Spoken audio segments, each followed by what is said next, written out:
দেখা যাবে জ্যাম না, হয়তো এখানের পরিবহনগুলো দাঁড়াইয়া যাত্রী উঠাইতেছে মাঝখানে। আমার এই বছরে কোনো ঈদের আনন্দই হয় নাই। যে জায়গায় যাবো সে জায়গাটা চিনি না, খুঁজা বের করতে হবে মানুষের কাছে জিজ্ঞেস করে। এখান থেকে মাত্র 8 কিলোমিটার সামনে গেলেই পাটুরিয়া ঘাট। আপনাদেরকে একটা জিনিস দেখ, 4 জন ড্রাইভার সহ ওই গাড়ি, আমিও তোমার পিছে পিছে আছি।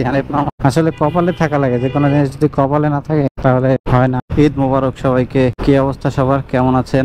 আশা করি সবাই ভালো আছেন, সুস্থ আছেন। আমি আলহামদুলিল্লাহ ভালো আছি, সুস্থ আছি। Welcome back to my YouTube channel and Facebook page. আজকে এপ্রিল মাসের 2 তারিখ, ঈদ গেছে 31 তারিখ।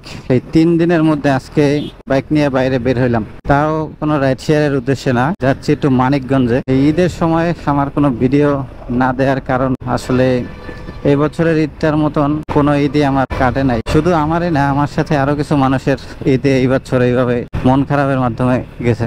যাই হোক, সেসব বিষয় রাইখা এখন যখন অবশেষে একটা রাইডের উদ্দেশ্যে বের হয়েছি, আল্লাহর নাম নেওয়া, সেটার দিকেই ফোকাস দেওয়া উচিত। ঢাকা শহর থেকে তো ভালোই আসছিলাম, বের হইয়া কোনো জ্যাম জার ছিল না, কিন্তু এইখানে তো মনে হয় একটু জ্যাম আছে। দেখা যাবে জ্যাম না, হয়তো এখানের পরিবহনগুলো দাঁড়াইয়া যাত্রী উঠাইতেছে মাঝখানে, অথবা ঘুরে সাইড করতেছে, এই জন্য এই জ্যামটা লাগছে।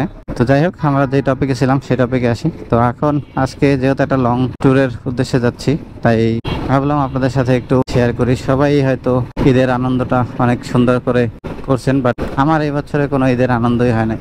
ঈদের যে একটা অন্যরকমের আমেজ থাকে, একটা মজা থাকে, ওইটাই ছিল না।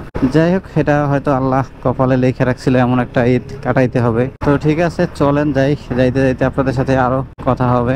তো চলেন এখন একটু জোরে টাইনা যাব।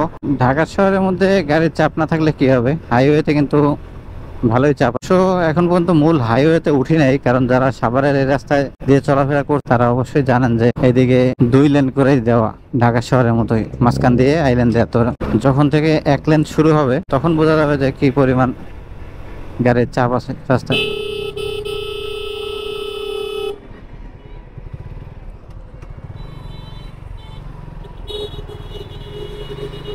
বড় বড় ড্রাইভাররা এরকম সিগন্যাল না দিয়া বামে চাপাইয়া দেয়। আমি কিন্তু অলরেডি নবীনগর চলে আসছি। এখান থেকে মানুষজন এখনো গ্রামের বাড়িতে যাচ্ছে, আর এখানে একটু জ্যাম থাকবেই, স্বাভাবিক। জ্যাম নাই তারপরেও, কারণ এইসব জায়গায় অন্য সময় পার হইতে তো অনেক টাইম লাগে, আর এখন তো এই যে রানিং এর উপরে চলে যেতে। আমার হাতের বাম পাশে এসে যে স্মৃতিসৌধ, দেখ যাও ভাই, স্মৃতিসৌধ মনে হয় এখনো খুলে নাই। হ্যাঁ, খুলে নাই এখনো, এই কারণেই মানুষজন একটু কম। 11টা 20 বাজে, তো হয়তো আরো কিছুক্ষণ পরে খুলবে। খুললে তখন একটু চাপ হবে। এই যে দেখেন অটোর অবস্থা দেখছেন, ওই যে একটা কাটা আছে, কাটা থেকে এদিক দিয়া সোজা শর্টকাট মারে সবাই। আমরাই পার হওয়ার পরে এখনো এখান থেকে 24 কিলো আছে মানিকগঞ্জ। হেমায়তপুর দিয়া ঢুকে একটা রাস্তা ছিল, একবারে মানিকগঞ্জ আসা যায়, সুন্দর একটা রাস্তা, কিন্তু ওই রাস্তায় আবার প্রচুর পরিমাণে সিএনজি চলে ভাই। আরো ঈদের সময় এখন তো আরো বেশি চলবে, সেই কারণে ওই রাস্তাটায় গেলাম না, নাইলে ওই রাস্তাটা দিয়ে সোজা চলে যেতাম। ওই রাস্তাটা খুব সুন্দর রাস্তা। ঠিক আছে, তো চলেন যাই। আবার দেখি একটা বিরতি দেওয়া যায় কিনা। বিরতি দেওয়ার সময় তাহলে ব্যাক করবো আবার। এখানে ছোট একটা বিরতি দিলাম আমরা। বিরতি দেওয়ার পরে এখন আবার রওনা দিলাম। এখনো এখান থেকে, এটা হলো কি জায়গার নাম, কলামপুর থেকে এখনো 20 কিলোমিটার মতো বাকি আছে মানিকগঞ্জ। তো মানিকগঞ্জ থেকেও আরো 2টা স্টেশন পরে আমাদেরকে ঢুকতে হবে। মানিকগঞ্জ যাই, তারপরে দেখি। যে জায়গায় যাবো সে জায়গাটা চিনি না, খুঁজা বের করতে হবে মানুষের কাছে জিজ্ঞেস করে। সমস্যা নাই, চলেন পেয়ে যাবো। ফাইনালি মানিকগঞ্জ চলে আসছি, মানিকগঞ্জ পার হইতেছি। এরপরে আমাদের 2টা স্থান পার হওয়ার পরের স্থান বলছে। ফাইনালি চলে আসছি। অনেক দূর কিন্তু রাইড করছি, অনেক দূর। এখান থেকে মাত্র 8 কিলোমিটার সামনে গেলে পাটুরিয়া ঘাট। 80 থেকে 85 কিলোমিটারের মতো রাইড করে আসছি। সেইখান দিয়ে বাসা, ওনাদের একটা বাসায় আসছি আমরা। আগের বাসায় না, ওইদিকে গ্রাম একটা ফিল পাওয়া যাইতেছে। তো যাই হোক, এই যে আমরা বাসার কাছে চলে আসছি। বাসা না, এই যে আমরা এখানে চলে আসছি। তো ঠিক আছে, সবাই দেখতে থাকেন। যখন আমরা ফিরবো ঢাকার উদ্দেশ্যে তখন আবার আসতেছি। ওয়েলকাম ব্যাক, আবারও চলে আসলাম আপনাদের মাঝে। গতকালকে যে ভিডিওটাতে লাস্ট দেখছিলেন যে আমরা বাসায় আসছিলাম, তো ওই বাসায় আসার পরে আমাদেরকে যাইতে দেয় নাই। তো সকালবেলা এখন আমরা রওনা দিলাম আবার ঢাকার উদ্দেশ্যে। তো এই যে দেখেন, এখান থেকে মানিকগঞ্জ হয়েছে 19 কিলোমিটার, সাভার হয়েছে 56 কিলোমিটার। মানে আমরা মোটামুটি 70 আর 75 কিলোমিটারের মতো যাব। চলেন যাইতে যাইতে এখন আরো কথা হবে আপনাদের সাথে। তবে আজকে হাইওয়েতে মনে আরো বেশি গাড়ি থাকবে, কারণ আজকে যেহেতু বৃহস্পতিবার, অলরেডি ঈদের ছুটি কিন্তু শেষ পর্যায়ে, সেই জন্য রাস্তায় আজকে গাড়ির চাপ একটু বেশি থাকতে পারে। আপনাদেরকে একটা জিনিস দেখ, এই যে সামনে মোটরসাইকেলটা দেখতেছেন, দেখেন কয়জন নিয়ে এরকম একটা হাইওয়ে রাস্তার মধ্যে চলতেছে। 4 জন ড্রাইভার সহ ওই গাড়ি। এখন যদি মনে করেন এই গাড়ি আল্লাহ না করুক অ্যাক্সিডেন্ট হয়, এই সমস্ত কিছু ড্রাইভারদের জন্যই মনে করেন যে এই মোটরসাইকেল গুলো অ্যাক্সিডেন্ট হয়। আর নাম পরে বাইকারদের, আল্লাহ রহম করুক, ভালোভাবে পৌঁছে দিক। দেখেন এই হানিফ গাড়িটার অবস্থা, ওভারটেক করার লাগে কি করতেছে। আমিও তোমার পিছে পিছে আছি হানিফ মামা, আমি তোমার ওভারটেক করবো। এই যে দেখেন ওভারটেকটা করতাম, কিন্তু এর মধ্যে আবার বাসটা দিল ডিস্টার্ব করে। এটা কি হেমায়তপুর ছাড়াইলাম।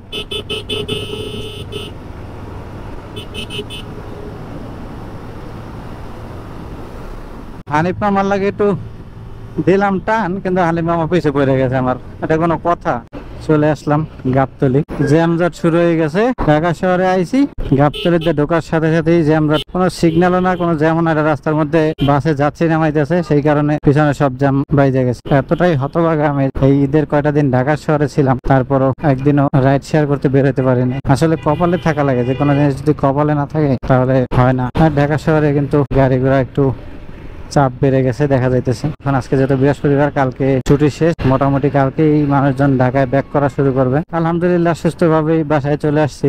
বাসায় আসিনি এখন আর কি, বাসার কাছে চলে আসছি, তাই ভিডিওটা শেষ করে দেবো এখান থেকেই। আসলে আজকের ভিডিওতে তেমন কিছুই নাই, আমার মনের কথাগুলো আপনাদের সাথে শেয়ার করা। ভাই এই বছরে যে ঈদটা আমি কাটাইছি, আল্লাহর কাছে দোয়া করি এই রকমের ঈদ কারো জীবনে না আসুক। আপনাদের সাথে শেয়ার করতে পারতেছি না, বলবো হয়তো কোনো এক সময় কোনো এক ভিডিওতে, অবশ্যই সব কাহিনী বলবো আপনাদের কাছে, তখন হয়তো আপনারাও জানবেন।